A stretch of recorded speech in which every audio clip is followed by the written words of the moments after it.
पिछले वीडियो में हमने टाइप ऑफ फंक्शंस बतलाया था। फंक्शंस को मोटा मोटी दो भाग में हम लोग बांटते हैं। आइए हम उसके बारे में डिटेल से देखें। अलजेब्राइक एंड ट्रांसेंडेंटल फंक्शन, जितना भी फंक्शंस है उसको हम लोग ब्रॉडली ये दो भाग में बांटते हैं। पहला है algebraic function. Mind it, what is algebraic functions? Any function made by using the algebraic operations like addition, subtraction, multiplication, division and taking roots of is called the algebraic function। कोई भी फंक्शन जिसमें जोड़ घटाव गुणा भाग को लेते हुए या स्क्वायर रूट क्यूबिक रूट्स को लेते हुए आप बनाते हो, वो आपका अलजेब्राइक फंक्शंस कहलाता है। फॉर एग्जाम्पल, आपने क्या देखा? 2x square minus 3x plus 4 और इनका अंडर रूट क्यूबिक रूट है, तो क्यूबिक रूट्स भी है, x इंटू एक्स, मल्टीप्लीकेशन भी है, एडिशन, सब्ट्रैक्शन, ऐसे तमाम फंक्शंस को हम लोग अलजेब्राइक फंक्शंस कहते हैं। Okay, it is an algebraic functions. Polynomial functions, हमेशा एक कन्फ्यूजन होता है, क्या हर एक अलजेब्राइक फंक्शंस को हम पॉलिनोमियल कहेंगे? नो, क्यों नहीं कहेंगे? अभी देखो। तो पॉलिनोमियल फंक्शंस होता क्या है? Just see what is polynomial functions. अगर a0, a1, a2, a3, a4, an are constants, constant मतलब कोई भी संख्या हो 1 2 3 4 and n is minded non negative integer, then the function, इस तरह से अगर आप फंक्शंस लिखते हो तो that function is said to be a polynomial. Student एक बार फिर से माइंड कर लो, यहाँ पर आपको कहा गया है n is a non negative. What is n? Mind कीजिए, x का जो पावर है, x के पावर को हम लोग नॉन नेगेटिव नहीं मानते। नेगेटिव हो जाएगा तो क्या हो जाएगा? मान लो x का पावर -2 है, इट बिकम्स 1/x स्क्वायर, तो ये हमारा पॉलिनोमियल्स में नहीं आएगा। या रूट x है, मतलब x का पावर हाफ है, ये भी नहीं चलेगा। सो n must be A counting numbers. Okay, तो इस तरह से हमारा ये पॉलिनोमियल फंक्शंस, हर एक पॉलिनोमियल फंक्शंस की एक पिकुलरिटी होती है कि हम हर पॉलिनोमियल फंक्शंस का एक डिग्री कहते हैं। ये डिग्री ऑफ द पॉलिनोमियल क्या है? ध्यान से देखिए, बार बार आपको जरूरत पड़ता है।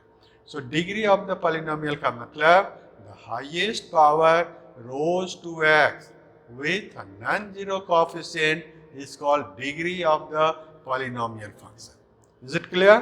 कि जब भी आप कोई पॉलिनोमियल फंक्शंस लेते हैं, उस पर वेरिएबल x के ऊपर का जो मैक्सिमम पावर है उसे ही हम डिग्री कहेंगे। यहाँ पर ध्यान से देखो, 7 है, मतलब x का पावर 0 अगर हम लेंगे तो x का पावर 0 मतलब 1, 7 इंटू 1, मतलब इसमें डिग्री कितना है? 0। यहाँ पर x का मतलब x का पावर 1, यहाँ पर x का पावर 2, यहाँ पर x का पावर 3। तो हर एक टर्म्स में इंडिविजुअली आपको देखना होगा कि जो पॉलिनोमियल फंक्शंस है उसमें हर एक टर्म में x का पावर क्या है, और उनमें से जो मैक्सिमम पावर रहेगा उसे ही हम कहेंगे डिग्री ऑफ द पॉलिनोमियल। तो बतलाओ जल्दी से, इसका डिग्री क्या होगा जी? जल्दी से बतलाओ। It is a polynomial of degree 3 because x का मैक्सिमम पावर है 3। Is it clear? तो स्टूडेंट माइंड कीजिए, हर पॉलिनोमियल कैरेक्टराइज होता है उसके डिग्री से। डिग्री का मतलब x का जो ये। What do you mean by rational function? ध्यान से देखिए, px और qx दोनों एक पॉलिनोमियल्स है, अलग अलग पॉलिनोमियल है, और अगर यह इस तरह से फ्रैक्शंस के रूप में रहता है तो इसे हम कहेंगे rational function. So any function of the type px divided by qx is known as a rational function where p and q are polynomial। Correct. अब इसे आप देखिए 2/x है, इसी को आपने एलसीएम ले लिया तो समथिंग डिवाइडेड बाय समथिंग आ गया ना। तो हमेशा देखना है कहीं पर भी x का पावर अगर माइनस में है, यहाँ पर आप क्या कहेंगे? 2 इंटू एक्स का पावर -1, वही हो गया। तो उसे आप इस तरह से लिख सकते हैं, sum polynomial divided by another polynomial, और इसे हम कहेंगे रैशनल फंक्शन। अब ध्यान से देखिए, इस रैशनल फंक्शंस को अलजेब्राइक फंक्शन कहेंगे कि नहीं? यस, बिकॉज हर एक में आपका वही अलजेब्राइक फंक्शंस में जो कहा गया था वही चीज़ है। सो हर एक रैशनल फंक्शन एक अलजेब्राइक फंक्शंस भी है, लेकिन हर अलजेब्राइक फंक्शंस को आप रैशनल फंक्शन नहीं कहेंगे, क्योंकि रैशनल होने के लिए सम डिवाइडेड बाय समथिंग होना चाहिए। ओके, तो every rational number is an algebraic function, but every algebraic can't be said as a polynomial. Similarly ये आपका एक पॉलिनोमियल है ऑफ डिग्री 3। इस पॉलिनोमियल को हम क्या कहेंगे?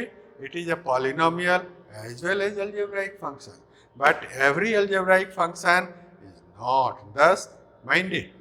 ध्यान से देखो, every polynomial function is a rational function and every rational function is an algebraic function, but vice versa is not true. सभी अलजेब्राइक फंक्शंस ही हैं, लेकिन जो हमारा सिस्टम है, डेफिनेशन है, उसके अनुसार हर अलजेब्राइक को हम पॉलिनोमियल नहीं कर सकते, हर पॉलिनोमियल को हम रैशनल नहीं कर सकते, राइट? तो इस तरह से आपका अलजेब्राइक फंक्शन है।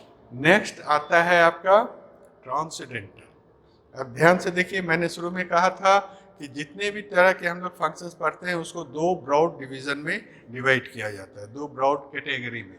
One is algebraic, second is transcendental.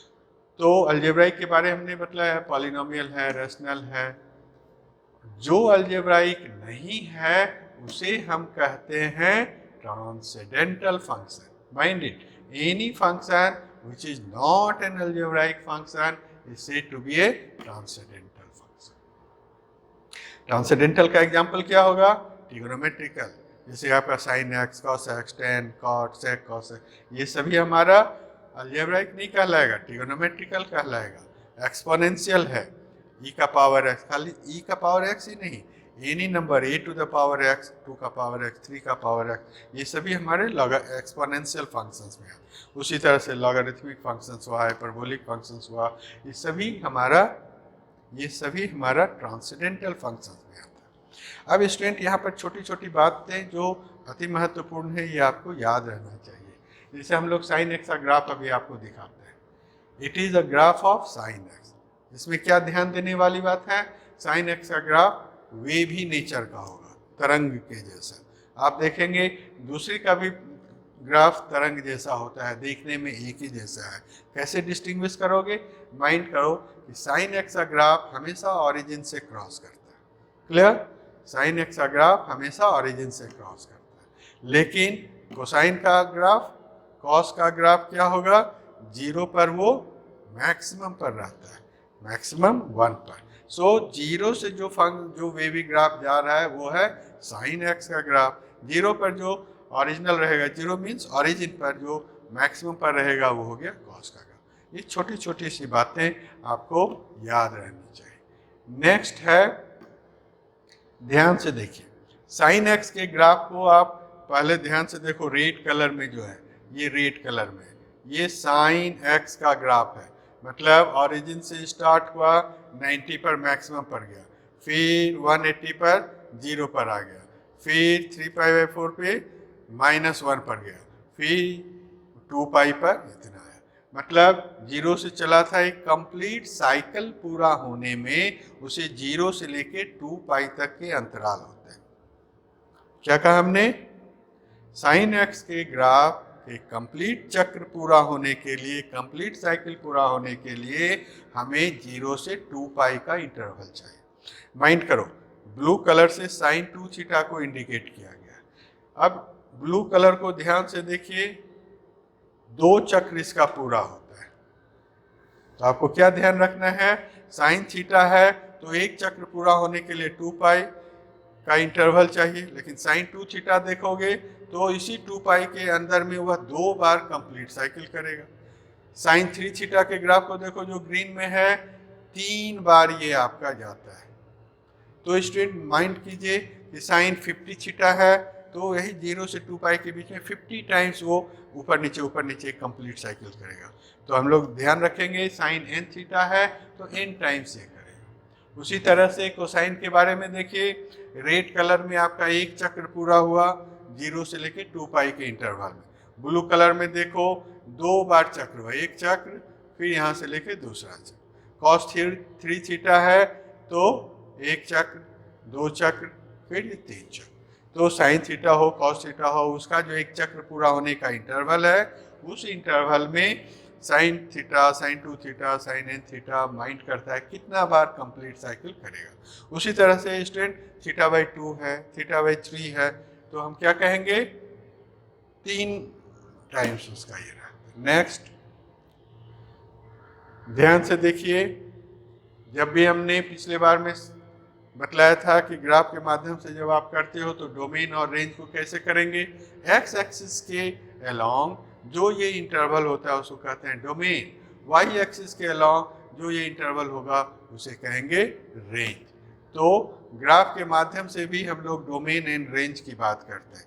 So in the simplest form the domain is all the values that goes into a function. मतलब क्या, इस पॉइंट के लिए वाई मान क्या होगा, ये इस पॉइंट के लिए क्या होगा, इस पॉइंट के लिए क्या होगा, इस पॉइंट, तो यहाँ से लेके यहाँ तक जितना भी पॉइंट है, और आपको मालूम होगा किसी भी इंटरवल में how many points will be there, infinite points, और हर इनफाइनाइट पॉइंट के करस्पॉन्डिंग एक और एक ही मान तुम्हारा वाई एक्सिस के अलावा होगा। So it is a way to express domain and range. Then come to exponential property.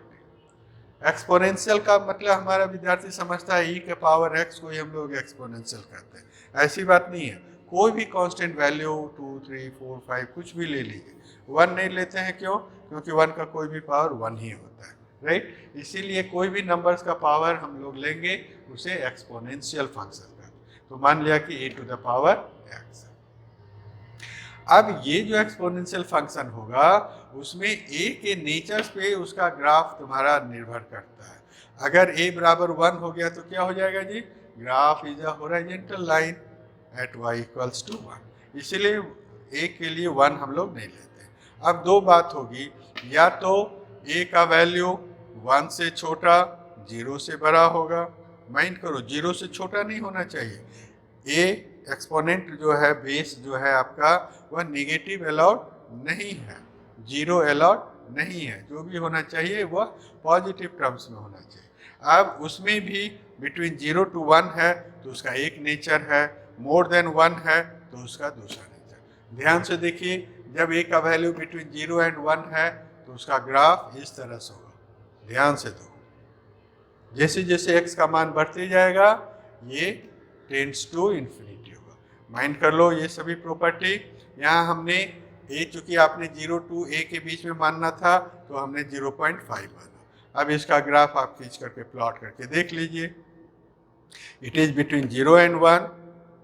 अब यहाँ पर जैसे जैसे x इनफाइनाइट की टर्म्स में जाएगा f(x) टेंड्स टू 0 होगा। सो इसे हम इंक्रीजिंग कहेंगे कि डिक्रीजिंग। ध्यान से देखिए, it is a decreasing function, it is strictly decreasing function. Next है जब a का मान ग्रेटर देन 1 है। ध्यान से देखिए, पहला कैसा था, अभी कैसा है। जब a ग्रेटर देन 1 है, यहाँ पर a बराबर हमने 2 मान लिया, 2 to the power x का ग्राफ खींचोगे तो इस प्रकार का रहेगा। अब for the ever value of 1, जैसे जैसे x बढ़ता जाएगा f(x) का मान भी इनफाइनाइट की ओर जाएगा। सो आपने क्या देखा, as x increases f(x) tends to infinity. Previous में क्या था, as x increases f(x) tends to 0। So ये दो फंडामेंटल डिफरेंस होता है सिर्फ a के मान के लिए, कि ये अगर लेस देन 1 है या ग्रेटर देन 1 है। तो स्टूडेंट हमने आपको बतलाया एक्सपोनेंशियल फंक्शंस के बारे में। अब ध्यान से देखो, दो एक्सपोनेंशियल के सम के बाद हमारा हाइपरबोलिक फंक्शंस डिफाइंड होता है। ध्यान से देखिए, यह हाइपरबोलिक क्या है, ये तुम्हारा हाफ ex का ग्राफ हुआ, ये तुम्हारा हाफ ऑफ ex है, रेड कलर में हाफ ऑफ e का पावर -x है। दोनों को क्लब करके हम लोग कॉस हाइपरबोलिक x का ग्राफ, कोई जरूरी नहीं है आपके इस लेवल में, but just for your information, hyperbolic functions का ग्राफ हम लोग एक्सपोनेंशियल के दो ग्राफ्स के द्वारा इंडिकेट करते हैं। साइन हाइपरबोलिक कैसे होगा, ध्यान से देखिए, e का पावर -x पिछली बार भी देखा था, e का पावर x के हाफ का ऐसा हुआ। इन दोनों के बीच में जो साइन x जाता है ये है तुम्हारा sine hyperbolic x। Sine hyperbolic को कैसे करते हैं, e to the power x minus e to the power -x divided by 2। तो ये था आपका साइन हाइपरबोलिक का। लॉगरिथमिक फंक्शंस के बारे में देखो, ये तुम्हारा डॉट डॉट डॉट से y बराबर x है, ये ग्रीन कलर में ऊपर में तुम्हारा y बराबर ex का ग्राफ है, ये तुम्हारा log x का ग्राफ है। सो ध्यान, ये हमें देने का मतलब था e का पावर x और ln x जस्ट एक मिरर इमेज होता है, और मिरर तुम्हारा इस डॉट डॉट मतलब y बराबर x के बीच में। तो स्टूडेंट, हमने डिफरेंट टाइप के ग्राफ्स का, डिफरेंट टाइप के फंक्शंस का ग्राफ आपको दिखलाया। ये सब याद रहना चाहिए, इंटेलिजेंट क्वेश्चंस कभी कभी पूछे जाते हैं। Thank you. कैसा लगा बतलाओ, अच्छा लगा लाइक करना, सब्सक्राइब करना। Thank you student.